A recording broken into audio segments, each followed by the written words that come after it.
I guess it's kind of two-part. How Kids, and when Don. do I have the conversation with my kids that sex is not dirty or bad, but promote purity before marriage? Donnie, All right. Go So, Pastor. the father of So three this is- teenage daughters. This is one of the conversations we have a lot with our staff because it's been interesting to watch my girls grow in their understanding of the sexual relationship and everything. And growing up in a Christian home, we were taught, from my generation, that sex is dirty. You save it until marriage. And then you get married, and it's like, and then we have to They're overcome liars. it. What? They're It was not. It was good. So anyways, changing that perspective. And so as our children age and develop, they all go through stages of development. And so we grew up in the country, and so they got to see animals, having sex. And so they would say, Mommy, Daddy, it's hurting it. Why is it? No, kids, that's they're making babies. And so It's a beautiful picture. Exactly. Each stage, you can answer the questions that they have based at their childlike faith. And then as they grow, you answer it very simply. And every child's different. If they follow up with another question, then you answer that question. Don't over answer a question until they're ready for it, all right? Until they're asking that question. Answer it, and if you've satisfied it, they're going to run off, all right? They're going to, okay, and away they go. As they get older, they're going to want to know more. And so what we did, we started this very early on. I mean, when they were little. When they were little, I let them see me give their mom a hug and a kiss and a goose and a squeeze. They saw it modeled. Why? Because I want my, and you guys think it's funny, but I've purposely and intentionally let them realize that for their future husband's sake, he's going to appreciate the values that I've instilled in my children. I don't want them growing up with the idea that sex is dirty. Sex is the most beautiful gift that God has given to mankind, and it has been perverted and taken over by Satan and the world, and it is wrong. God created it, and if you aren't aware of it, he created a really good thing.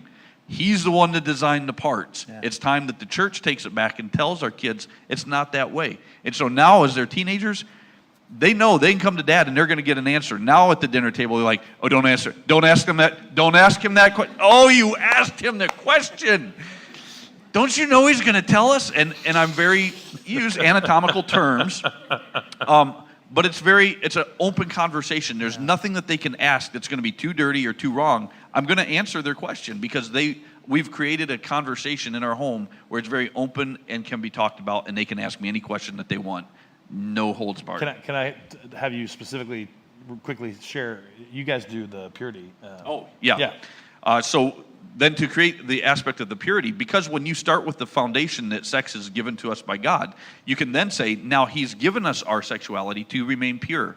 So at age 13, we do a little ceremony, a little celebration. I buy them a nice diamond ring, a valuable ring. There are other ones, you can get the little $30 one, but I want them to understand that I value their sexual purity as God values it. And so then I do a little ceremony, and I write them a little poem, and each one of them has a different ring, and I've chosen that ring that resembles their personality and reflects their personality. And I talk in that time where I'm committing to be the father to them that they need me to be, because quite frankly, girls that have a strong relationship with their father very seldom will engage in sexual relationship outside of marriage. That's just a psychological thing that another conversation. And so I tell them that I'm going to be the dad that I can be to them. But then I say they're now 13 and they're making a covenant. If they choose to accept the ring, they're making a covenant before God to remain pure. And that it's not going to be easy. And that this ring is a reminder of the value of their sexual purity. And then on their wedding day, then they get to give that ring to their husband. There he goes. I was doing good. They get to give their ring to their husband. Yeah. Yes, sir. That's good. Other parents, what else? Any other thoughts?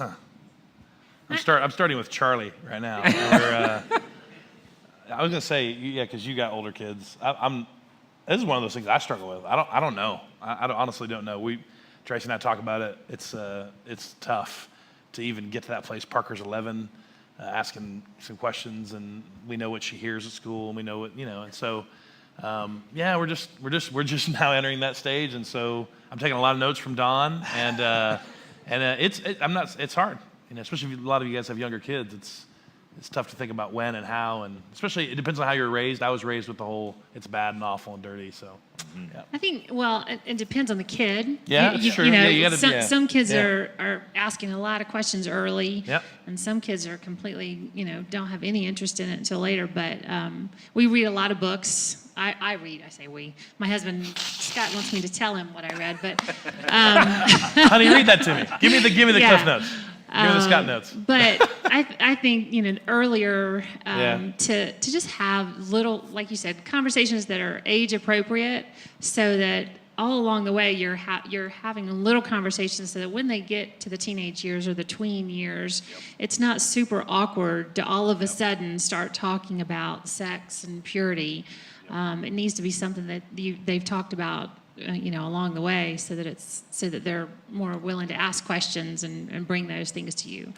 Yeah, I would throw this out. This is the only thing I'm thinking of. I'm actually going down the path of, maybe this is not a path to go down, but I'm going on the path where your kid's struggling with their sexuality. And here's what we know is true. Your kids are going to get their information. They're going to be flooded, really, with information. Matter of fact, most of the time, by the time they talk to you about it, they've already gotten bad information. And the idea then behind this question for me is, do you not want to be the one that gives them good information? Like, do you not want to be the one who's not just responsible for it, because you are, but who desires to give them good information? So, and I want that part of it to fuel me. That they're going to get information, they're going to hear it and see it, but I want to be the one to give them good information and be open, in conversations. That's good. The reality is your kids have already probably experienced porn in some way, shape, form, or another, simply because of society. Inadvertently, the average age that a boy sees porn for the first time is 11 years old. And so your kids are hearing it. You may think that they're sheltered, and you may think you're doing an incredibly stellar job. You're not.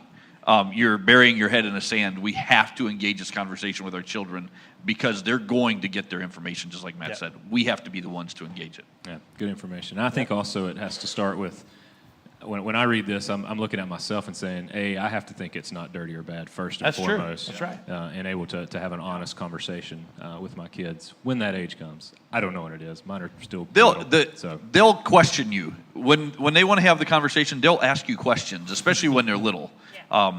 And the biggest thing when they're little is just let them see a loving relationship between you and your spouse. If you don't have a loving relationship, you're never going to get this across. With squeezing and goosing. That's good. That's good. Yeah. Good notes, son. Yeah, My kids are not in here this morning. They'd be like, "Oh my gosh, Dad, I can't believe you said that. So disgusting."